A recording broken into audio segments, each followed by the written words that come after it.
Excellencies, dear colleagues, good morning or good afternoon to who is with us on WebEx and to who is now joining us on Facebook Live. The Geneva Environment Network has the pleasure to welcome you today virtually for a briefing on the 5th session of the United Nations Environment Assembly. For those who don't know yet our platform, we are a network of more than 100 institutions and secretariats based in Geneva that make this region one of the global hubs for environmental governance. Administrated by the United Nations Environment Programme and supported by Switzerland, we organize various networking activities, including regular multi-stakeholder roundtables and briefings on major environmental trends. As you know, the United Nations Environment Assembly is the world's highest level decision-making body on the environment and meets biennially to set priorities for global environmental policies and develop international environmental law. Prior to each session, we have organized briefings to update our stakeholders on the preparations of these major negotiations. Before I hand over to Bruno Pozzi, the director of the United Nations Environment Programme in Europe, let me briefly introduce you to the other members of our panel. Today we have with us Jorge Laguna, who is the director of the Governance Affairs Office at the United Nations Environment Programme. He is generally based in Nairobi, where UNEP has its headquarters. We have also with us Patricia Heidegger, Director of Global Policies and Sustainability at the European Environment Bureau. We are trying to have with us Sofiko Akobadze, who is the Director of the Regional Environmental Center for the Caucasus, who might join us in a few minutes. And then we have also with us, last but not least, Juan Diaz-Naque, who is in charge of the UNEA preparations for the Europe region, at the United Nations Environment Programme. I will come back at the end to announce our upcoming events, and I have now the pleasure to turn to Bruno. Bruno, over to you. Thanks a lot, Diana. Can you hear me well? You do. Okay, wonderful. Good morning, everyone. Bonjour à tous. Un petit mot en français tout d'abord pour, comme nous sommes dans la Genève internationale, également pour remercier la Confédération suisse pour la confiance et le support qu'il donne au Geneva Environment Network. And then I'll switch again to English. So good morning and thank you very much, Diana and the team of the Geneva Environment Network for organizing this virtual session. We have really gone into the virtual online briefings with the GEN in this very special year.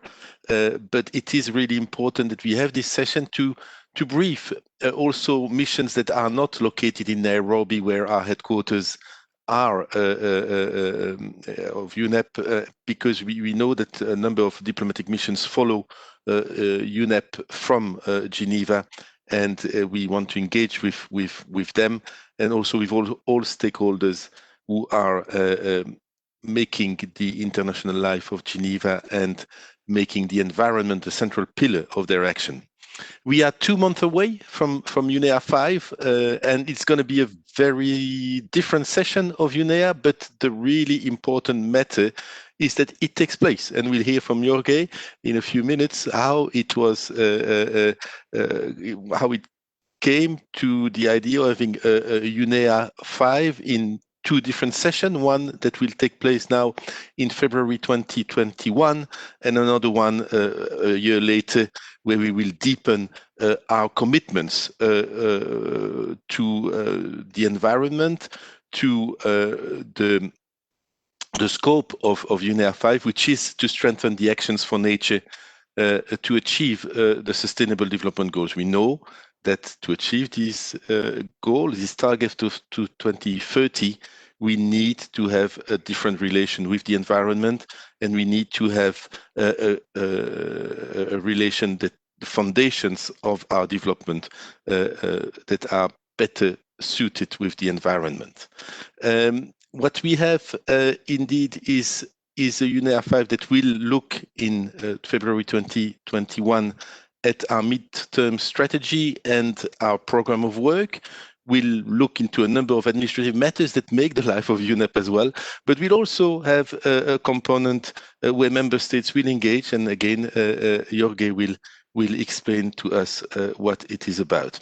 But it is really important to have that event in this pandemic time to show that, yes, we've got a health crisis. Yes, we've got to build back better and recover, but we've got to do it with keeping in mind that the most important crisis, the real crisis that humanity is facing, is an environmental one. It is climate change, it is the loss of biodiversity, and it is the pollution that we create by our unsustainable patterns of consumption and production. So really, really proud that member states have agreed to hold this session, and really happy to have this briefing.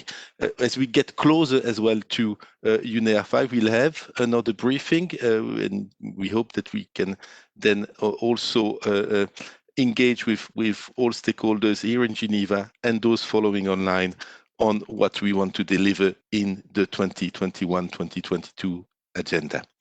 With this first introductory remark, I'll stop and I'll turn to my colleague Jorge for a full briefing on UNEA 5. Jorge? Thank you very much, Bruno and Diana and colleagues. Can you hear me?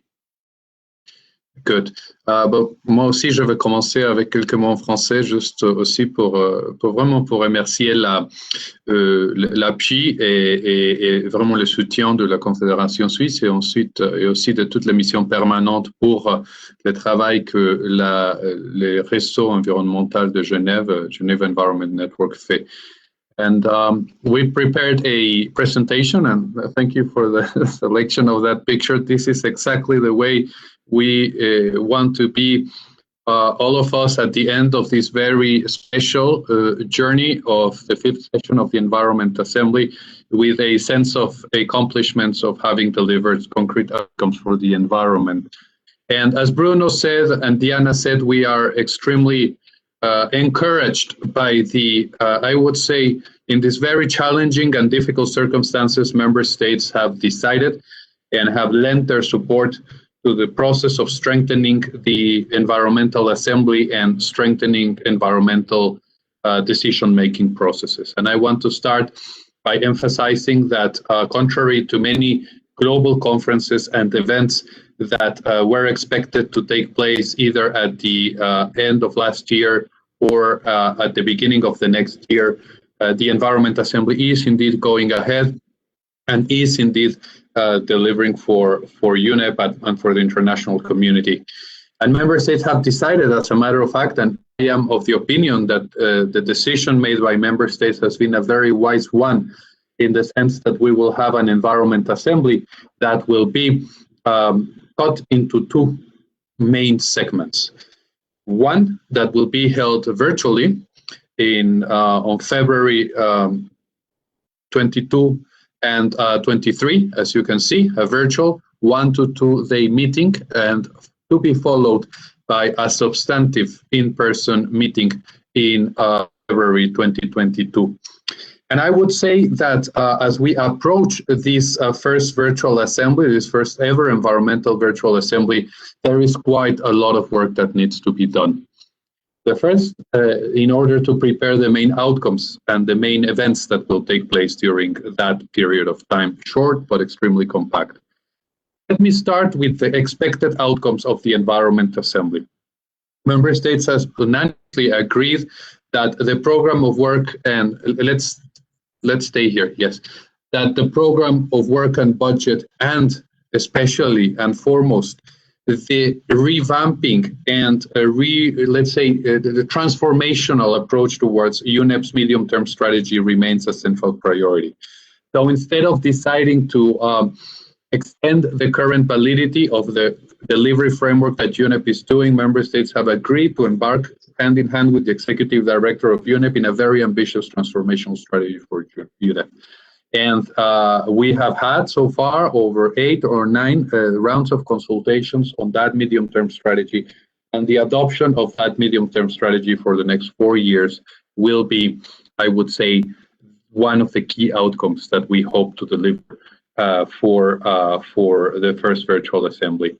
And this is not a minor outcome in a sense, because it will definitely guide the work that UNEP is doing, and will definitely guide the work that UNEP does in engaging as the leading environmental institution in the UN country teams and in the UN development system reform, and also in linking out with the network of environmental agreements, treaties, and institutions that are that have been established to support the global environmental agenda. So I would say that that in itself, it's already a major outcome.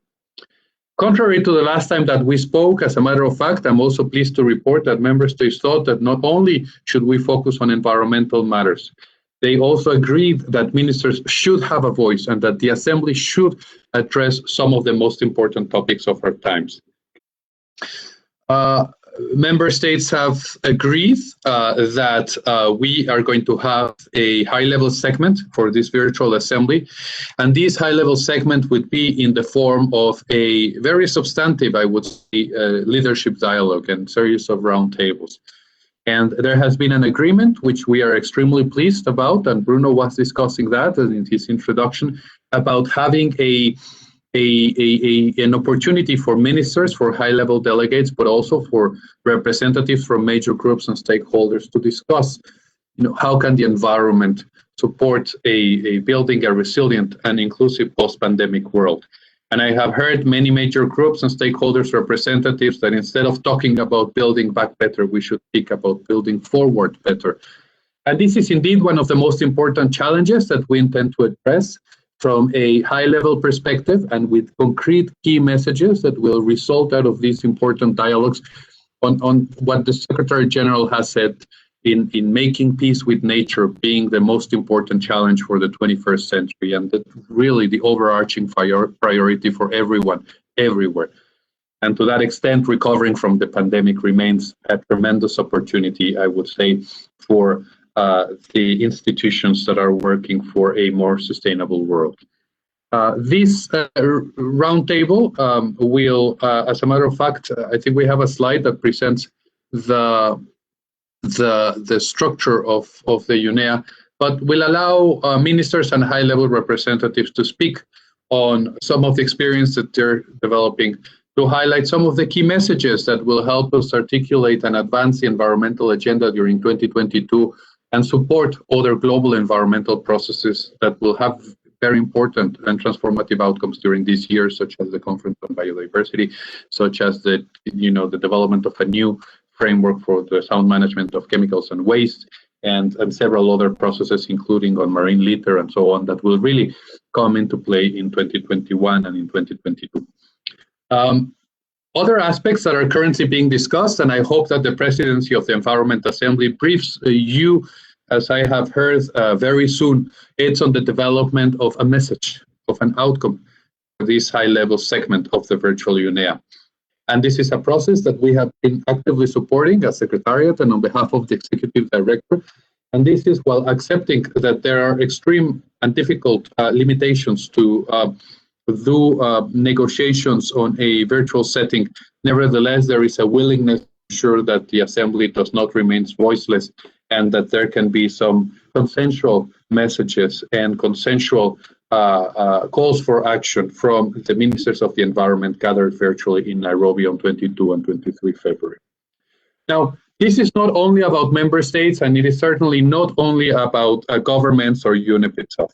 Stakeholders play a key role, and we hope to leverage the best tools of the information technologies that really allow us to break the barrier and make inclusive processes to ensure that all voices are heard by creating, and that we are working very closely with you as civil society representatives, those of you that are connected, those of you that are engaged in the preparations for this virtual first component of UNEA, to ensure that your voice be heard.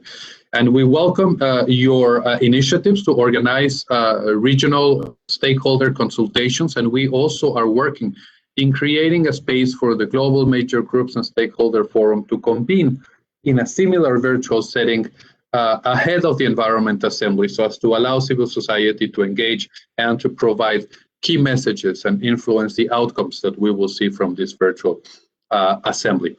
And this, I believe, it's a tremendous opportunity that will allow us to lay the ground for what will be coming after February 2021.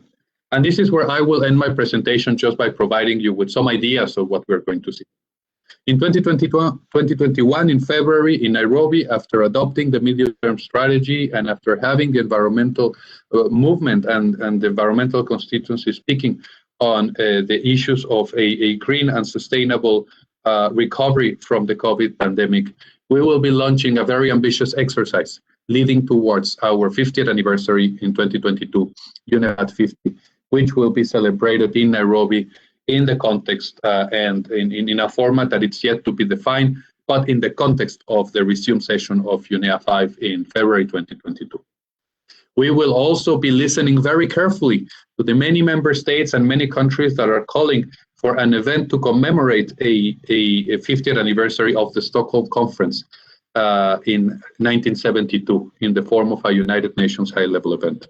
We will be supporting as Secretariat the processes that will culminate in those high-level events, either through the definition of a political declaration that addresses the implementation of paragraph 88 of the Rio +20 outcome document and the strengthening of the environmental dimension of sustainable development, basically international environmental governance in its essence, but also many other tracks that will yield, we hope, very concrete and ambitious agreements, whether these are to deal with marine litter or to deal with biodiversity or to deal with chemical products. And I believe that there is a tremendous momentum to ensure that 2022 becomes that super year for nature and that super year that builds back, that builds forward better. I totally embrace and I think it's a challenge that we, as supporters of the environmental movement, should take, and an opportunity that we should lose. So I can only invite you to remain engaged and to keep on supporting this process and to be participating from wherever you are. If it's in Geneva, the doors are open, but wherever you're connected, you will have a chance to be heard and you will have a chance to impact the processes. For those member states that are listening and that follow UNEP processes carefully from Geneva, I am pleased to inform you that we are going to send in the next days, now that all the agreements have been made and confirmed, the official notification for this UNEA 5, specifying the dates, the formats, and engagement modalities, including registration requirements for this virtual assembly. I remain completely available, myself and my team, to ensure that we can address any questions that you may have and that we can facilitate your connection, your participation, and involvement in our processes. So with those very few remarks, I want to thank you, Bruno, and thank you, Diana, for giving me the opportunity to continuously brief our wonderful network of both member states, but also stakeholders and organizational partners based in Geneva. Over to you. Thanks a lot, Jorge, for this presentation that indeed explains really well where we're going with this UNEA 5.1 and 5.2, and really how important it is to build forward better. I really like that these three letters, BFB, this should become really our leitmotif and our motivation for going into 2022. Just a reminder for colleagues online and those who are following that you can ask questions indeed in the Q&R, and we will try to take them at the end of the presentations. Now we will engage with Patricia. I don't think Sofio has been able to join, but Patricia, I will turn to you. Diana, I don't think that we got eventually. No, she's Sopico, struggling joining, but she's struggling joining, but she might join any minute. Okay. But so we will turn then to Patricia, who is Director of Global Policies and Sustainability at the European Environment Bureau, to hear about the civil society and how we engage and what kind of dialogues we've had until now, and also what are your expectations following the presentation by Jorge. Patricia, over to you. Thank you very much, Bruno. Excellencies and colleagues at UN Environment, good morning. Thank you very much for giving me the occasion today to speak to you. I'm one of the 2 regional facilitators selected by the major groups and other stakeholders for the European region. You're surely aware of the fact that the major groups represent NGOs, women, children and young people, indigenous peoples, farmers, business, the science and technology community and local authority. In the UNEP-led processes, and we're here to provide our knowledge and our experience to the process. So this week, we are organizing our regional consultation meeting for the European region to build the capacity of civil society organizations to participate in the UNEA process, but also to continue our own preparations and our contributions to the process. And we are also going to adopt a regional statement that we will share with governments. The consultation has finished, but we're already ready to share a few of our core messages with you this morning. So the first one concerns the setup of UNEA 5.1 in February 2020 that we've just heard about. So it's very obvious that the physical meeting had to be postponed to 2022, and as we've just learned, for the first session we will mostly be dealing with organizational matters, or let's say not the substantial resolutions on the agenda of this very first session in February.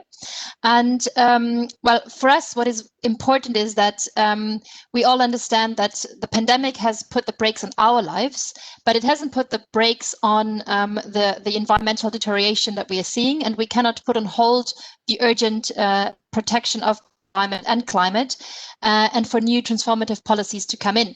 So we would like to encourage you to maintain the momentum that has built up around different important processes, and to even speed up your efforts and the global environmental decision making, while we see the negative effects on our planet's health are not slowing down at all. We also support the initiative from the president of UNEA 5 with this ambition for a clear political message to emerge from this first virtual session in February, well, call on you to adopt a strong political message, laying out your ambitions and your actions. Well, postponed, but now coming super year for nature in 2021, and all the way to the full meeting of UNEA in February 22. And we believe that there's 2 important processes that have been kicked off that are in a way an opportunity for UNEA to realize the full potential of this process, and where we would like to ask you to keep and build momentum. So the one process is the process that has been started with Resolution 73-333 on strengthening global environmental law and governance. And we as civil society, we have been strongly in support of that resolution, formerly known as the Global Pact for the Environment. And we would like to encourage all of you to re-engage in this urgent discussion to close the gaps in international environmental law that has also been identified, amongst others, by the UN Secretary General's report on that subject. And well, the resolution had asked for a political declaration for February 21. And so we hope that you will not delay the negotiations to 2022, but use the time until the full UNEA to keep the momentum and to build the discussion on this important process. And the second one is, of course, the process on marine plastic litter and microplastics, where we as civil society are also strongly supportive of the resolution that has been taken. And well, we are all aware of the fact that if the current trends in plastic use continue unabated, the impact on us as humanity and the planet will be catastrophic. So it's another process where we don't really have the time to delay the decision-making process. And negotiations probably are in need of an in-person UNEA 5. So this will have to wait until 2022, but we strongly support the ongoing intersessional gatherings, virtual and in person, that are planned for 2021. And we hope that you can maintain around this important. And what is also important for us is that all the UN members maintain momentum towards UNEA 5.2, also to address, to first identify and address emerging environmental challenges that so far aren't regulated. And this is, of course, the strength of UNEA to identify these emerging environmental issues. So some of them are, of course, raw materials use and natural resource use to establish a sustainable governance structure for that. But also issues ranging from deep sea mining to soil degradation. So here we encourage you to unfold the full potential of UNEA as the world's Parliament for the Environment, as it has been famously called. And my last point is on UNEP plus 50 and Stockholm plus 50, which have already been mentioned. Also here, we would like to see closer cooperation with the major groups and stakeholders. And we need these processes to build a global framework for strong environmental governance and strengthen environmental law, as mentioned before. So we hope that Stockholm plus 50 will be more than a nice gathering with very concrete outcomes and ambitions. And we hope that 2022 is going to be the year in which you kick off the process to establish a global action plan to strengthen and enforce environmental law in the years to come. So civil society is fully in support of paragraph 88 of the Future We Want outcome document of the Rio conference, with the strong mandate for UN environment. And paragraph 88, of course, also includes the exploration of new mechanisms to promote transparency and the effective engagement of civil society. So we would like to call on you to ensure more support from governments to engage with civil society in your countries around these processes. So support in terms of open doors and willingness to engage in dialogue and to take up civil society knowledge and expertise. But of course, also the need to fund civil society to be able to engage in a meaningful way. And in that regard, we also call on you to support and adopt the stakeholder engagement policy that has been developed for UN environment to fulfill the promises of paragraph 88. So we as civil society organizations from the region, we're very happy to strengthen the partnership with the UNEA members in our region to engage with you in the implementation of the environmental dimension of the SDGs. And we are also contributing next to the UNEA process at national level to the voluntary national reviews that you will be preparing also for the HLPF process in 2021. So there's a lot of opportunities for engagement and dialogue, and we're looking forward to this exciting year ahead. Thank you very much. Sorry, thanks a lot, Patricia. And I think in the meantime, Sofiko has also joined us. So maybe I'll turn to you, Sofiko, if you don't mind, to get also your views on UNEA and civil society engagement towards UNEA. Thank you very much. Really, I apologize for technical problems I had. I'm so nervous because I really wanted to join the meeting and to really represent a view of CSOs and other major groups from the region. I represent Eastern Europe and South Caucasus.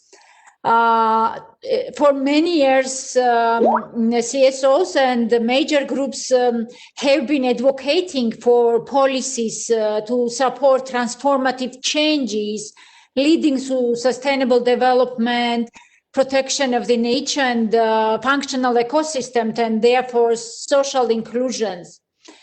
I really would like to draw your attention to the challenges and to the environmental problems that our region is facing today.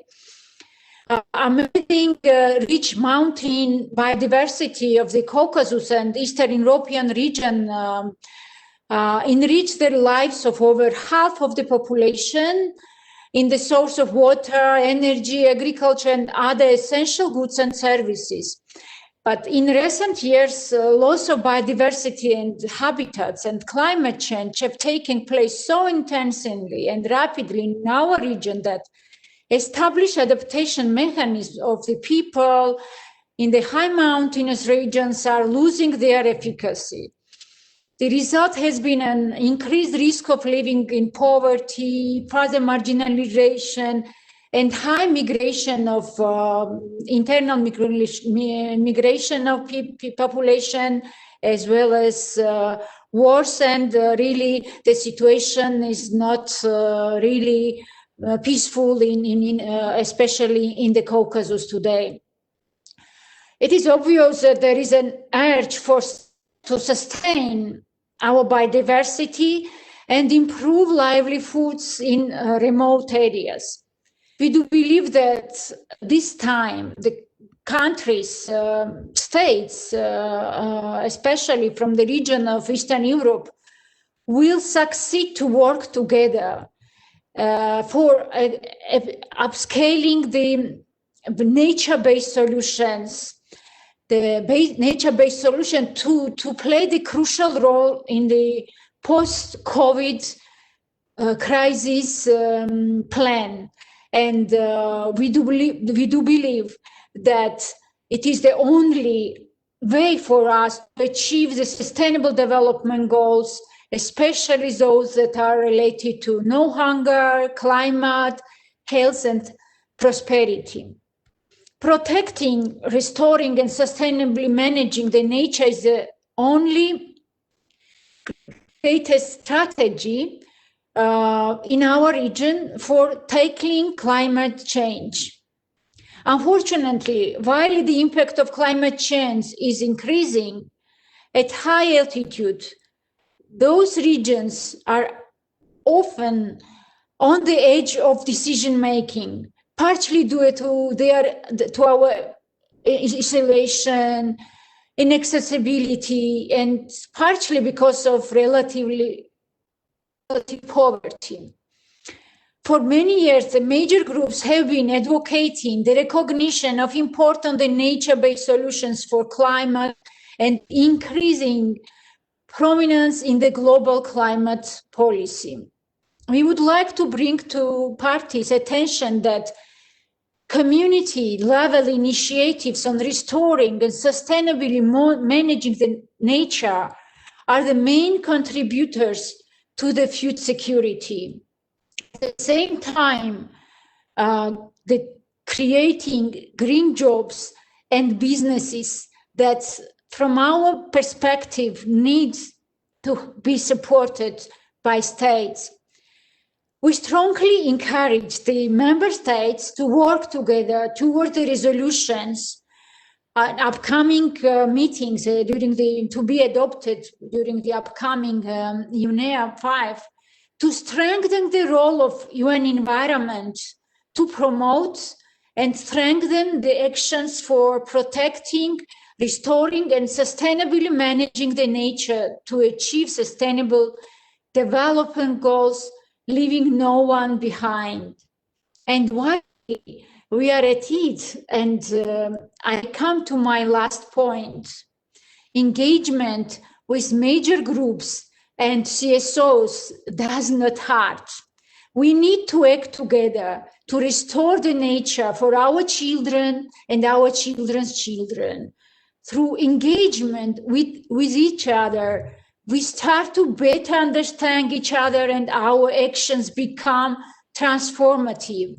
We therefore make a strong appeal to the parties to ensure magnificent participation and great contribution of major group and stakeholders in UNEA 5. Thank you. Thanks a lot, Sofiko, and thanks, Patricia, for these inspiring words. And really, as I was taking note, I really look forward to our engagement as well tomorrow with the major group that we will have as Europe Office and governing bodies. This is an important moment in the consultation towards UNEA. But I've noted a few actions, transformation, as you said, and leaving no one behind. And I think that's really also the spirit of what UNEA needs to adopt as attitude, that we are working for the environment, definitely, but we are building the prosperity and the peace of the future through that new look on sustainability. This will be the spirit of building forward better, and for this we need environmental governance, we need action, we need clear political messages that are reflecting the opinions of civil society. We will turn now to Wendy, who is in the Europe office also leading this engagement with stakeholders and trying to gather the views that can inspire UNEP and the member states in defining what the agenda must be to meet practically on the ground the needs of population and the needs of our planet. Wendy, to you. I will quickly outline three important points actually raised by both Bruno and Jorge. Between now and the next UNEA in 2022, we actually have quite a lot of food for thought, but also food for action that we can build forward. And one is I know we just mentioned the midterm strategy, but if you break it down, what it is the midterm strategy actually looks at specific actions for nature, action for climate, action for pollution. When we take those actions, what does that mean? That hopefully it will lead us to climate stability. The nature action should lead us to living in harmony with nature, and the pollution action should also lead us to a pollution-free planet. It may sound like big words, but in reality, what does that mean? Is UNEP has an extensive knowledge, experience within its sphere, but also through its networks.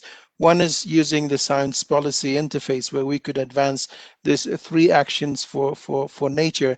The second one is environmental governance. The third one is the need for economic and financial transformation that is desperately needed, an economy and a financial sector that actually works for the planet, not just for making profit, but also the notion of digital transformation that is desperately needed in our time. Secondly, one of the things that we encourage member states, stakeholders, is actually to look at what the executive director has proposed as her report, and in terms of where UNEA is supposed to take us. And that also outlines 4 specific transformative actions in terms of climate, in terms of healthy ecosystems, in terms of poverty eradication, jobs and economic prosperity, but also in terms of food systems, which is an important element, and where we can also link it to other processes. 2021 is also the year where we have the UN summit on food systems, where the role of UNEP, the executive director is actually chairing the UN task force on 5 specific tracks on food systems. This is an area where we could also, in between, is pick up the species and then ensure that we use them as we go forward to 2022. And the third one, as I think Patricia alluded to, is the HLPF, the High Level Political Forum. And we also have what is called the Regional Sustainable Development Forum that is happening in mid-March. And this year, very interesting sets of SDGs are being reviewed with significant impact on the environmental dimension of the 2030 agenda. Goal 1 on poverty, Goal 2 on food. This is yet again, an opportunity to speak about food systems, which is also linked to one of the themes of UNEA, where we said one of the areas we need a transformative action is actually when it comes to food system. Goal 3 is on health. Yes, pandemic mainly has affected us health-wise, but also greater implication looking at the health of the ecosystem. Goal 8 on jobs and economic growth. That is also an area that we need to look at. Goal 10 on inequality in terms of access, opportunity, even in the context of the environment.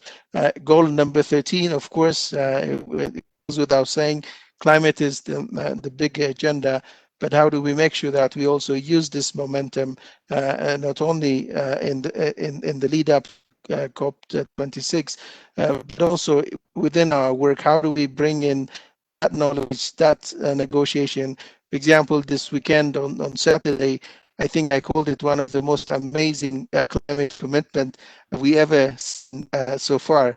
It's a very good commitment, especially from the European region in the context of a net zero emission society and planet by 2050, and goal 16 on good governance and goal 17 on partnership. These are, if you go through them, the 8 SDGs to be reviewed this year are very important in terms of the environmental dimension of the 2030 agenda. And linked to that is UNEP is very much involved also in the preparation of this process. And we look forward to engagement of more member states in both in the sessions, so what is called the peer learning sessions that we are organizing, but also other sessions which are divided into the people, the planet, the prosperity, peer learning sessions, which all of them has a significant impact and contribution in terms of the environment, but also the work we are trying to achieve through UNEA. Over to you. Thanks a lot, Wendy, for showing this work and indeed making the links with the HLPF, SDG Forum.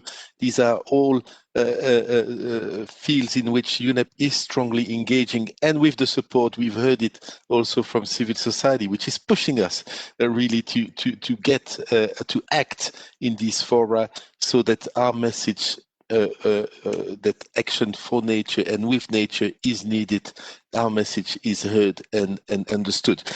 And I would like maybe to summarize, to say that we are humbled as well by the trust that member states have put into UNEP to deliver this UNEA 5.1 session in February. It was not an evident fact, and really it is a trust that member states are showing towards our organization, but also towards the fact that yes, we need to have a momentum, and this word has been said by many of colleagues who intervened today. There is a momentum that we need to continue building so that we have action, transformative action by 2022, when we reconvene physically in Nairobi for the full UNEA, if I could say, and we bring forward an agenda that puts sustainable consumption production at the center of our action, and an agenda that also brings nature-based solution as one of the solutions to tackle the climate change crisis, the biodiversity loss, and the pollution crisis. This is all really important, and I would like also to add that while we move towards this Agenda 2022, UNEP and stakeholders and member states keep on delivering on the results of UNEA 4. We are pushing the resolutions, we are delivering with member states a number of engagements that are really having a transformative effect. So I think with this attempt to summarize a little bit discussion, I think that we have reached the end of the presentations, and we can then go into the Q&A. I don't know if there's been any questions. Malu, who's online, is I think following this. Hi, good afternoon or good morning to everybody. At the moment, there are no questions on Facebook nor on WebEx. Thank you. Okay, no questions. That means that we've been very clear, hopefully, and I hope that we get this clarity again in the second briefing that we'll organize with the Norwegian presidency of UNEA in early January, mid-January, actually, just a month before UNEA 5.1. We in Geneva are pushing the various agendas very strongly, together with the support of our colleagues at headquarters. And also, as I was talking, and the fact of the marine litter came as well very often as one of the subjects that we want to push at UNEA 5.2. I would like to mention that we have, together with the GEN, a Beat Plastic series that is ongoing and will also continue in January 2021. We know that member states have now agreed to push this agenda of marine litter plastic pollution to a next step, and it is at the heart of UNEP's action as well. No questions, but maybe Jorge, you want to also make a few concluding words, and then we will, if there are no further questions, we will stop this session. Bruno, I think this is just a very much of an appetizer and an introduction for the engaging stakeholder consultations, in which I look forward to being part of tomorrow. And indeed, I just want to really highlight some of the elements that were raised by our two colleagues, Patricia and second colleague that also addressed from the Caucasus region. One is, I would like to say, it's absolutely evident that we ensure that the processes keep on moving forward towards the highest common denominator and not just to deliver on their mandates. And I believe the role of civil society there is critical. Second, the governments need to create spaces for civil society major groups to engage and to be able to have meaningful participation. So this time around, we will be doing so in such a virtual setting and creating as much as possible those spaces for meaningful engagement. But I believe that it's also an area where we can do much more. The main tracks that have been highlighted, indeed, they are extremely relevant, and those are the ones in which we look forward to continue working during 2021 and towards 2022 to deliver meaningful outcomes. And ensure that, as you said, Bruno, we maintain the momentum. We maintain the momentum as it has been launched, exactly as one demand very recently in the context of the anniversary of the Paris Agreement and the 5-year anniversary of the Paris Agreement, and also the messages that the Secretary General has been sending to put environment and climate at the center of a sustainable economic and social recovery from COVID-19. So I take those messages and we will be carrying them forward as we prepare the virtual assembly. I see there's a question here from Dimitri Robertson. Are there any updates regarding the preparations for UNEA 5 and the Latin American and the Caribbean region? Perhaps the colleagues in Geneva are not the best position to answer that one, so I could just quickly highlight that, yes, indeed, the ministerial forum, the Forum of Ministers of the Environment for Latin America and the Caribbean will be meeting virtually in January in order to deliver their messages to UNEA 5, the virtual component. And we are supporting the similar virtual engagements and organizations by major groups and stakeholders,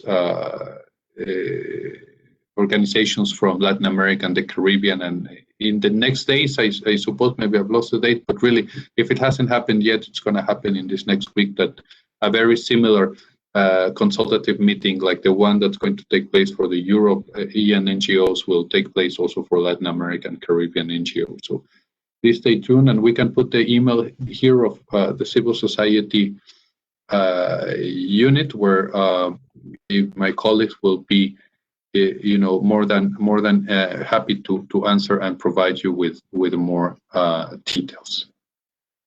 Over to you. Thanks a lot, Jorge. And I think with this, Malu, unless there are other questions, we will then conclude the meeting. I would like to thank everyone for attending and participating. And we are building the momentum. We are moving forward. We will have an important moment in February 2021, and together we will build forward better, because there's no other choice. At the end of the day, the emission gap report that was published last week shows that we need to change gear. We need to act now, and we have no choice but to act for our planet and for the future generations. Before we conclude, maybe, yes, Malu. Yes, we just received a question regarding the UNEA 5 virtual sessions, and some participants would like to know if they will be open also for the public or for others to join in. Okay, Jorge, I'll give this to you. Yes, the sessions will be open, most of them, except those that are closed doors. But definitely the large plenaries and for sure for streaming, listening to the leadership dialogues and the commitments that ministers make, those will be open. And through our colleagues in Geneva Environment Network, and once we have all the proper links and connection modalities, we will be sharing those with you. Thanks, Jorge. We will definitely beat the drum in Geneva and elsewhere, in all regions, actually, with my other colleagues, regional directors. But here in Geneva, through GEN, we will make sure that everybody is aware, and will engage also with the major stakeholders group. Diana, I'll go back to you. I think that GEN, as I said in my preliminary remark, has been extremely active in 2020. But it's not the end of the year yet. You still have a number of events that you can announce. And back to you, Diana. Thanks a lot for organizing this session with your team. Thank you, Bruno. First of all, we would, of course, like to thank all the panelists who join us from remote places today. And just to mention also for who is on WebEx that you will soon receive a message with a link to the webpage of this event, where you will find the presentation of Jorge, and the links that and the emails that Jorge mentioned will also be added there. And soon a small summary of this session. Once more, thank you all for joining us, and thank you to all the panelists who also were with us today.